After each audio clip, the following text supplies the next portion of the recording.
Greetings to all of you watching us from Cameroon and beyond. Welcome to the Midday Bilingual News on the Cameroon Radio Television. Hello, Catherine Toulou. Bon après-midi, Emmanuel Avemieux. Bonjour à tous. Au sommaire de l'actualité de ce samedi, on va l'ouvrir en judo avec le 4e African Yaoundé qui s'est ouvert il y a juste quelques minutes au Palais Polyvalent des Sports de Yaoundé. Les premières délégations étrangères sont dans nos murs depuis 48 heures. On fera le point de ces premières minutes avec nos envoyés spéciaux sur place. Et on reparle dans ce journal du 38e anniversaire du renouveau. Ça s'est célébré hier 6 novembre 2020. Dans ce journal, on va revisiter l'histoire. L'événement qui a été célébré dans les 10 régions du Cameroun a permis au Rassemblement démocratique du peuple camerounais d'appeler ses militants à une réflexion sur la décentralisation. Et puis toujours à la une, qui de Donald Trump ou de Joe Biden va donc occuper la Maison-Blanche? Qui sera le 46e président des États-Unis? Les Américains et le monde entier retiennent leur souffle. On fera le point dans ce journal. Et la première partie, c'est avec vous. On va peut-être au Palais des Sports.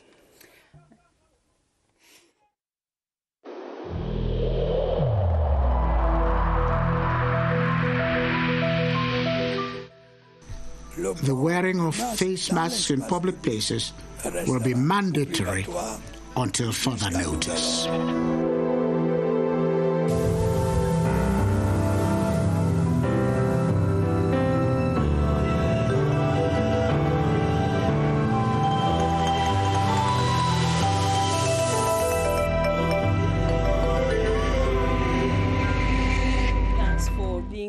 The curtains will be drawn tonight on the 2020 edition of the Econoir Film Festival that saw 94 films in competition under the theme COVID-19 and Cinema in Africa.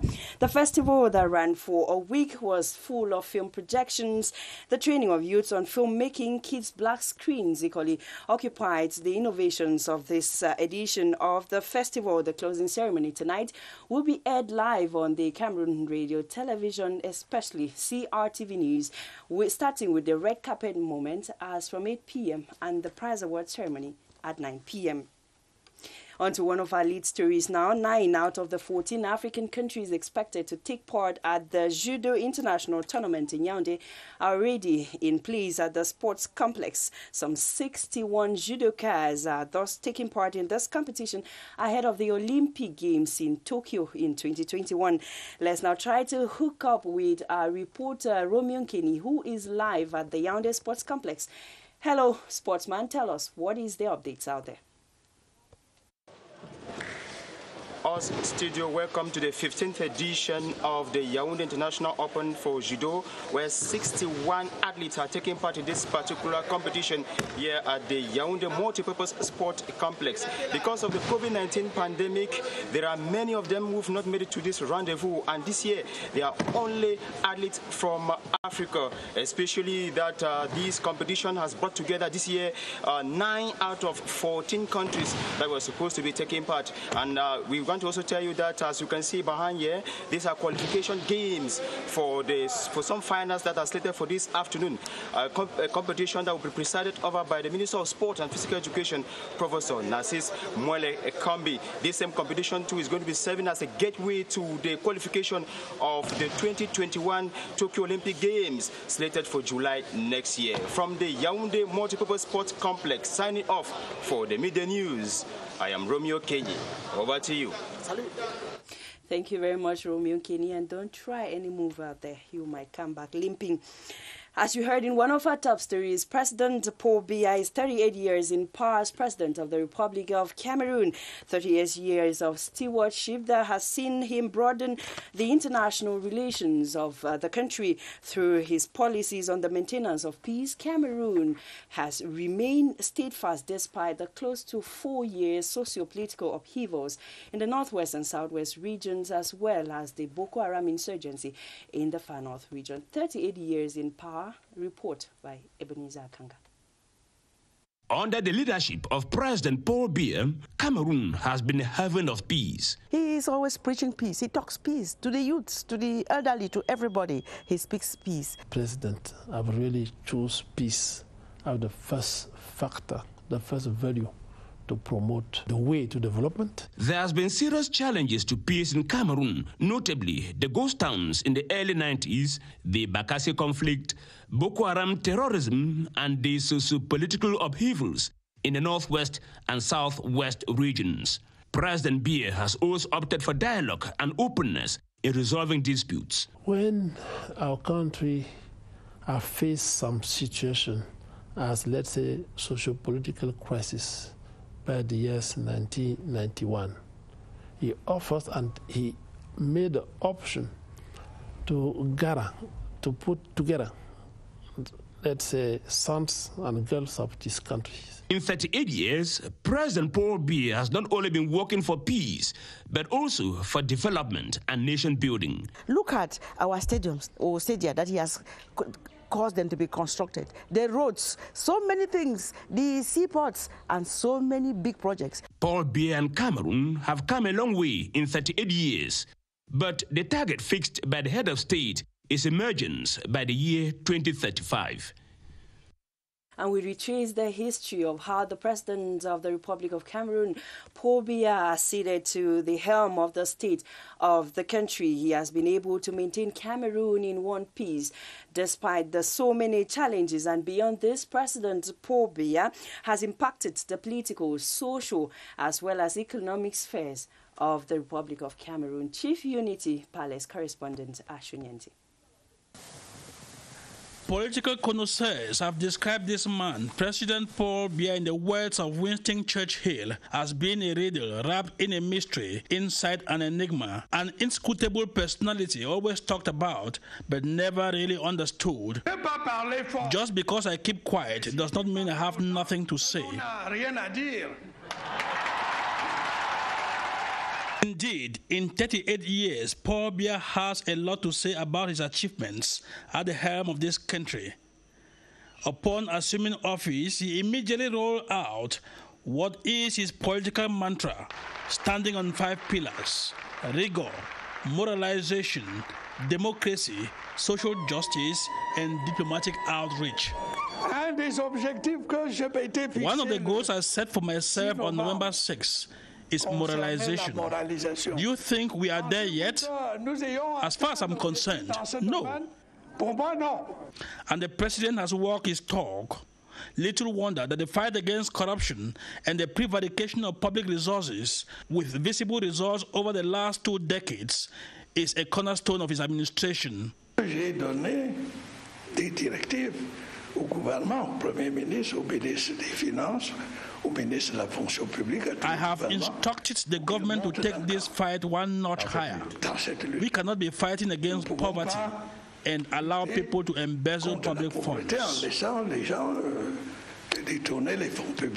Yes, fighting poverty by divesting the central administration of the powers of local governance in favor of councils and regions is empowering the decentralized structures to play a major role in poverty reduction and indigenous decision-making. Les consultations que j'ai menées, mais aussi my conviction that our fellow citizens desire greater participation in managing their affairs, especially at the local level, has been strengthened by the consultations I've held and the many opinions and suggestions I have received.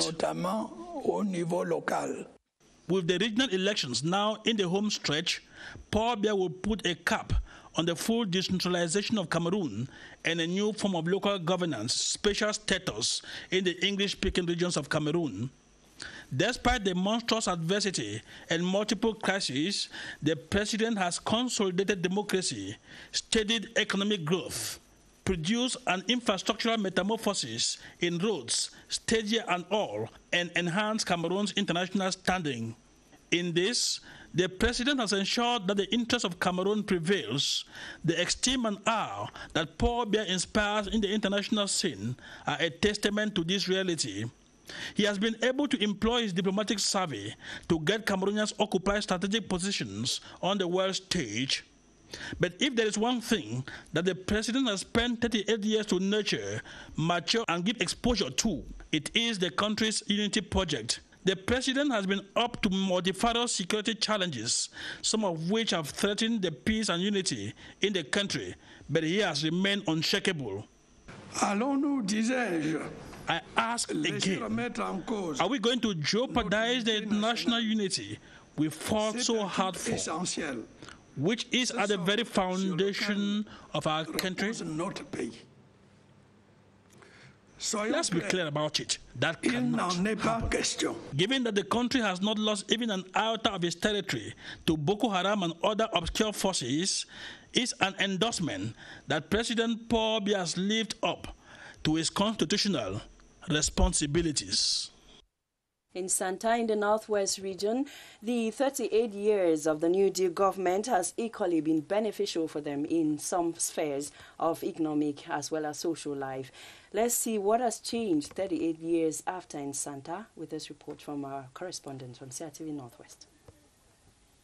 Academic year with new images emerging for the first time from some schools in Santa subdivision subjected to 4 years of school boycott.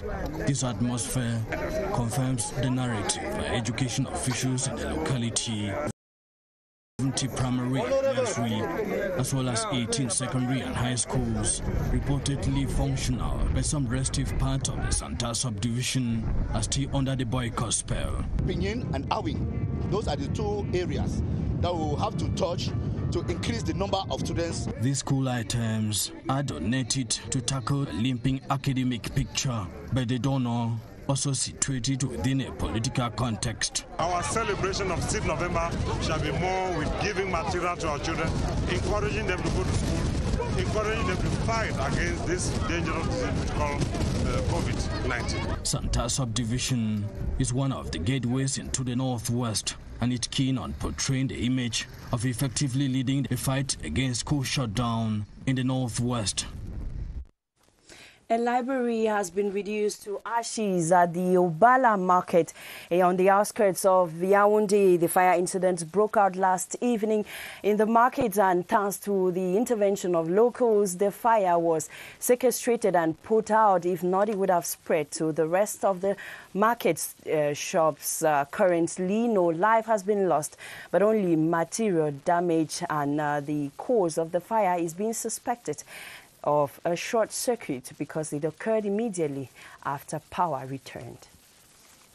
Merci de rester sur la CRTV. Vous suivez le 12h. Le Cameroun accueille le 4e African Open de judo depuis quelques instants au Palais Polyvalent des Sports de Yaoundé. Les premières délégations étrangères sont arrivées dans nos murs depuis 48 heures. L'événement se déroule en ce moment même. 61 athlètes vont prendre part à cette compétition. Je vous propose de retrouver sur place Évariste Yenga. Bonjour.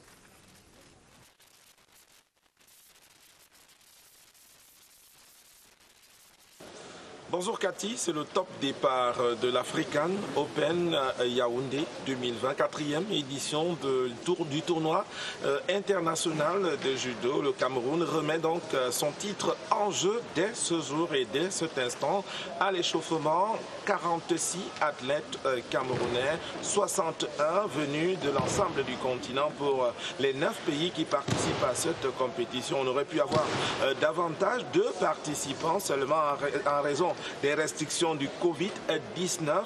Seulement 9 pays des 15 attendus ont honoré le rendez-vous de Yaoundé. Le programme prévoit à l'instant même le début de la compétition par la partie éliminatoire. Cet après-midi à 16h, la cérémonie officielle de lancement de cette compétition. On annonce 2 présences importantes, celle du président du Comité national olympique et sportif du Cameroun, le colonel Hamad Kalkaba Malbou, mais celle du ministre des Sports et de l'Éducation physique. Et juste après, il s'agira des finales. Suite de la compétition, ce sera demain. Palais des Sports, Évariste Yenga pour le 12h. Merci beaucoup Évariste Yenga. Parlons à présent du 6 novembre 2020 qui marquait le 38e anniversaire de l'accession du président Paul Biya à la magistrature suprême. 38 années donc à la tête de l'État qui n'auront pas été de tout repos malgré la conjoncture nationale et internationale parfois difficile. Paul Biya a tout de même su maintenir les acquis, l'unité nationale, la stabilité mais surtout l'ancrage démocratique. Je vous propose de revisiter tous ces acquis avec Joseph Clément. Son destin lui aura fidèlement façonné une belle étiquette, l'homme du 6 novembre. I do so swear. 38 années déjà qu'il préside aux destinées d'une nation d'une rare complexité, au point où maintenir l'unité au Cameroun s'apparente à un défi quotidien. Un acquis que Paul Biya consolide grâce à son attachement viscéral à la paix, sa pondération et sa tempérance. Allons-nous laisser remettre en cause notre unité nationale, cet acquis essentiel, ce socle sur lequel repose notre pays? Soyons clairs, il n'en est pas question. Signe des temps, l'histoire contemporaine du Cameroun affiche ses velléités de repli identitaire, pesant sur son unité et sa stabilité comme une épée de Damoclès. Mais servi par sa modération et sa fine connaissance du pays, Paul Biya sait toujours opérer des réformes en profondeur pour s'adapter aux contingences du temps. La Constitution de 1996 qui proclame l'État unitaire décentralisé, l'avènement du Sénat qui octroie au Parlement camerounais une forme bicamérale, la mise en place du Conseil constitutionnel, la réforme judiciaire, l'avènement annoncé des conseils régionaux constituent des institutions qui renforcent l'ancrage démocratique. Après le grand dialogue national, l'application du Code général des collectivités territoriales décentralisées, l'octroi d'un statut spécial aux régions du Nord-Ouest et du Sud-Ouest, tout en relevant le pari de la décentralisation, participe de la volonté de respecter les spécificités culturelles et historiques des uns et des autres dans un Cameroun uni, indivisible et fier de sa diversité. Les consultations que j'ai menées, mais aussi les multiples avis et suggestions que j'ai recueillis, m'ont conforté dans l'idée que nos concitoyens souhaitent participer davantage à la gestion de leurs affaires, notamment au niveau local.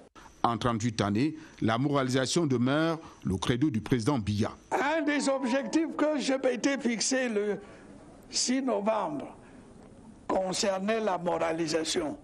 Pensez-vous que nous ayons atteint l'objectif dans ce domaine? Pour moi, non. Nonobstant une conjoncture nationale et internationale difficile, la boussole du navire Cameroun demeure orientée vers l'objectif de l'émergence. La construction du port en eau profonde de Crébi, les barrages hydroélectriques, l'extension constante du réseau routier bitumé, la modernisation des infrastructures sanitaires accompagnent la résilience d'une économie soucieuse de l'amélioration des conditions de vie des Camerounais, et ce, en luttant contre la pauvreté et la corruption. Nous ne pouvons pas lutter contre la pauvreté en laissant les gens détourner les fonds publics.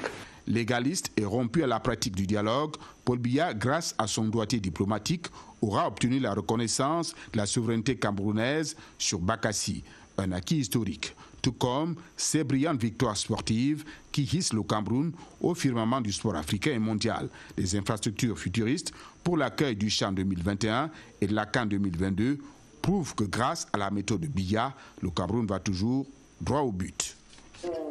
La tradition a donc été respectée ce 6 novembre. Le 38e anniversaire de l'accession du président Paul Biya à la magistrature suprême a été célébré dans les 10 régions du pays, une occasion de forte mobilisation donc pour réaffirmer l'union sacrée autour de l'homme du renouveau, celui-là qui, durant son séjour à la tête de l'État, ne cesse de œuvrer en faveur de la paix, d'où les termes très connus, Paul Biya, mendiant de la paix, ou encore Paul Biya, bâtisseur infatigable. Le reportage d'Augustin Guizana. Elle se fait appeler la fille aînée du renouveau. De la province à la région sous l'ère Biya, l'extrême nord par la voix de ses élus s'en vante. Nous avons vu la création d'une université au niveau de notre région. Nous avons été attaqués par la secte Boko Haram. Mais le président de la République nous a montré qu'il est avec nous. En effet, une fois à la magistrature suprême du Cameroun, Paul Biya va s'investir en véritable mendiant de la paix et en grand bâtisseur. En 38 ans, le Cameroun n'a pas connu de guerre civile. Le Cameroun n'a pas été fracturé en morceaux. Face au vent contraire, auquel s'ajoutent de multiples crises, le chef de l'État va opposer le dialogue. Il a même invité les enfants qui sont dans la brousse de déposer leurs armes. Ça, c'est, comme lui-même dit, nous sommes les mendiants de la paix. Il y a la crise économique internationale qui fait que les ressources du Cameroun ont également diminué avec les pays de la CEMAC à œuvrer pour essayer de stabiliser à travers les accords signés avec les partenaires extérieurs, donc principalement le FMI. Faire face à toutes ces crises, le père du renouveau s'y est attelé pendant ces 38 dernières années. Le président Paul Biya mérite le soutien de tous et de chacun pour conduire le bateau Cameroun à bon port. Et au registre des faits de société, une librairie est partie en fumée dans la nuit d'hier au marché d'Obala, c'est dans le département de la Léquier, région du centre. Comme vous le voyez en image, les flammes étaient d'une fureur sans pareil. Les populations ont tout de même pu circonscrire le feu avec les moyens de bord. L'incendie qui serait parti d'un coup-circuit, en tout cas, on ne connaît pas encore les causes exactes de cet incendie. Nous y reviendrons certainement, Emmanuela. Exactly. Now let's talk something else. The communication campaign to pave the way for the listing of the Ngwan Festival as a cultural element of the intangible cultural heritage in the UNESCO is underway in Yaoundé. Sons and daughters of Bamoun origin under the leadership of their Sultan Ibrahim Bombo Njoya are part of the process taking place at the Yaoundé Conference Center. Arts and Culture Minister Bidun Kwad is chairing the event, which will monitor the process till its full implementation. Professor Christophe Mbida is the Director of Cultural Heritage and now edifies on what is expected to happen. Take a listen. The communication on the candidature of Ngwan element as cultural heritage element to inscribe in the representative list of humanity. So, you know that the candidature has been sent to UNESCO, and now the evaluation is on due course, and we are communicating on this. The state is supporting this candidature, that the state is behind, that we have the approval of the community, the Bamoun community with us, and the whole country is behind this candidature. First, valorizing one element of our culture. Secondly, which can have an impact on tourism and some aspect of economy. So this is really, really very important for the country, for the culture of the country, to make us known at international level.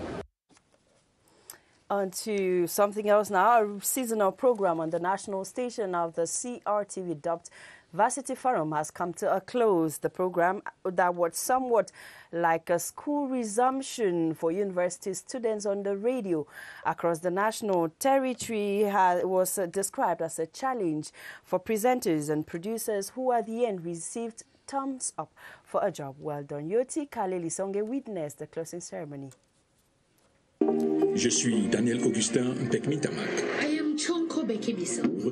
Voices that lured the audience to follow Varsity Forum Campus Ouvert on FM 88.8. Back in the studio, there's a little laughter, some dancing, and the mood is set. This edition of Varsity Forum marks the end of seasonal programs and school reopening over CRTV's national station. It was a new challenge which helped me to do a lot of research in the higher education sector.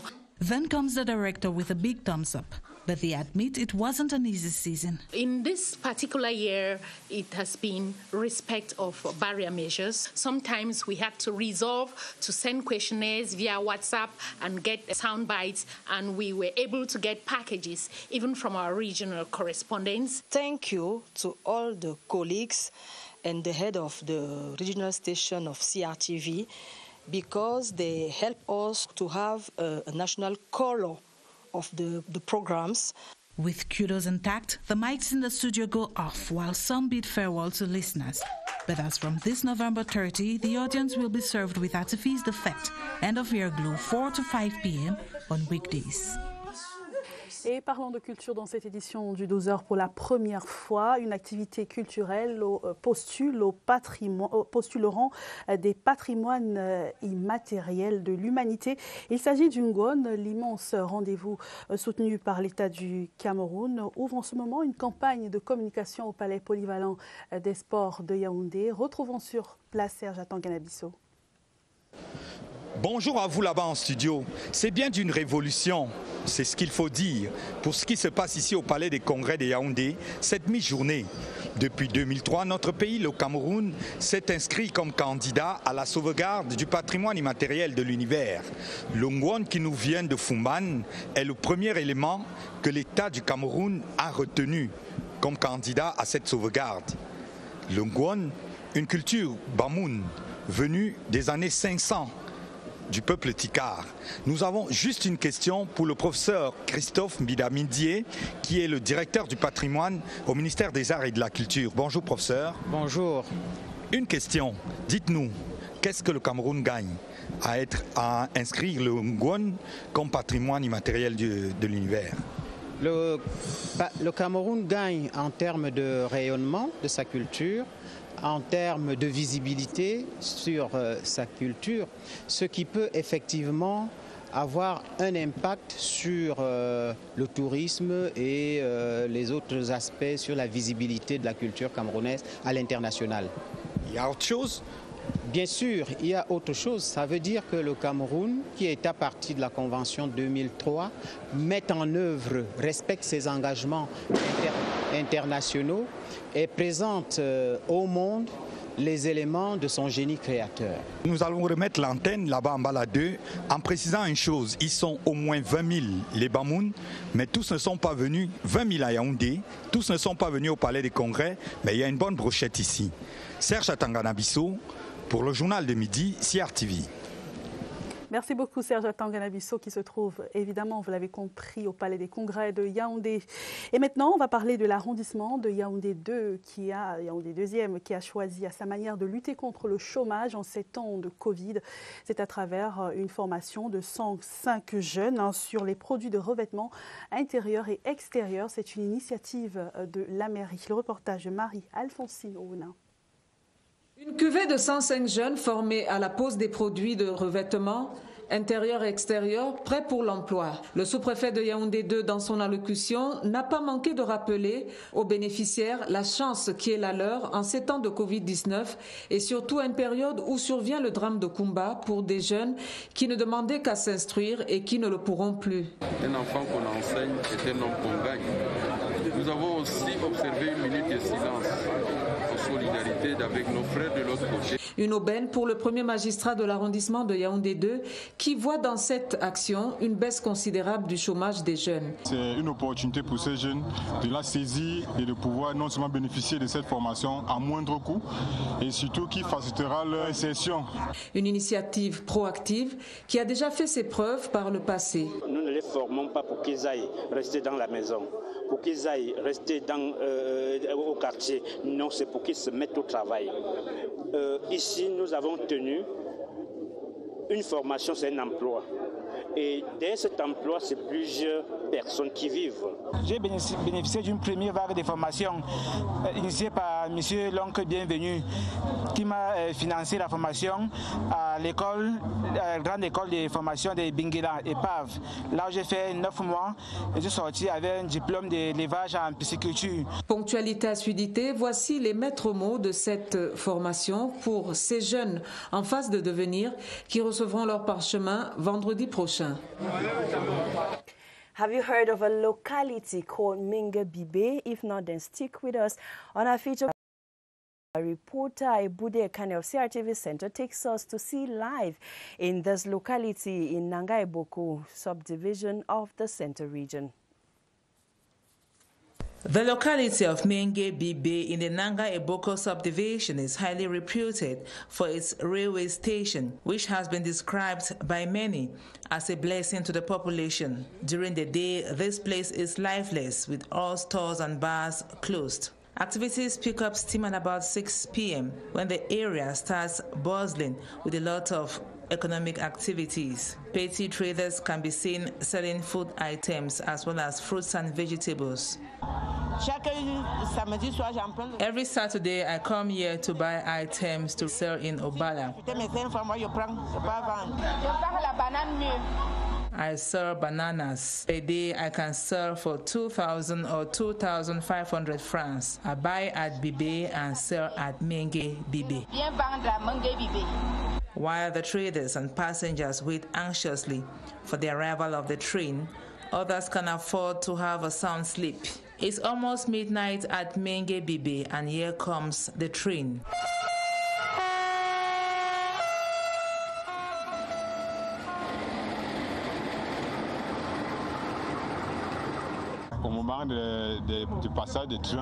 When the train arrives, we receive customers. We have a place where they can rest. During the day, others come to buy drinks and food.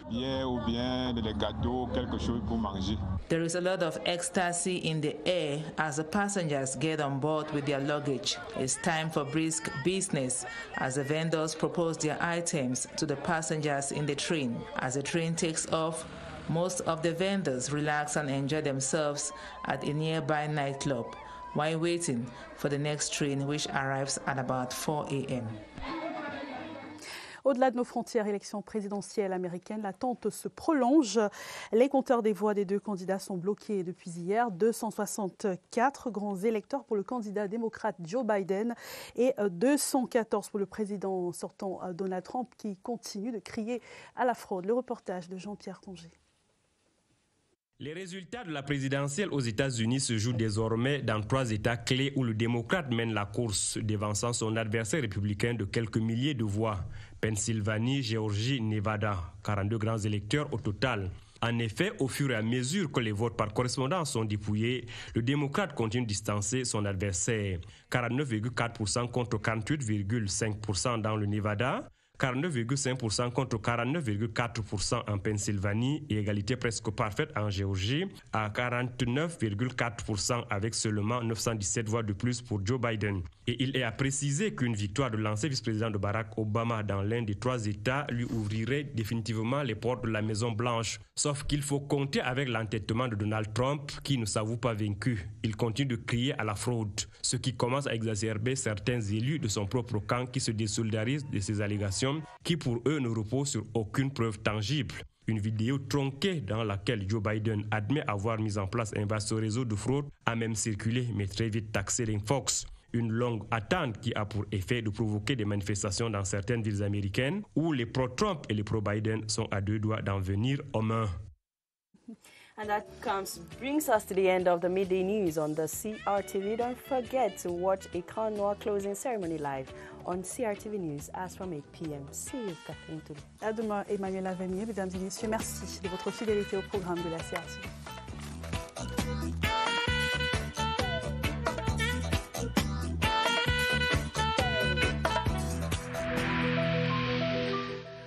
Évitons de stigmatiser ceux qui sont atteints par la maladie.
CRTV News, ici, toute l'info.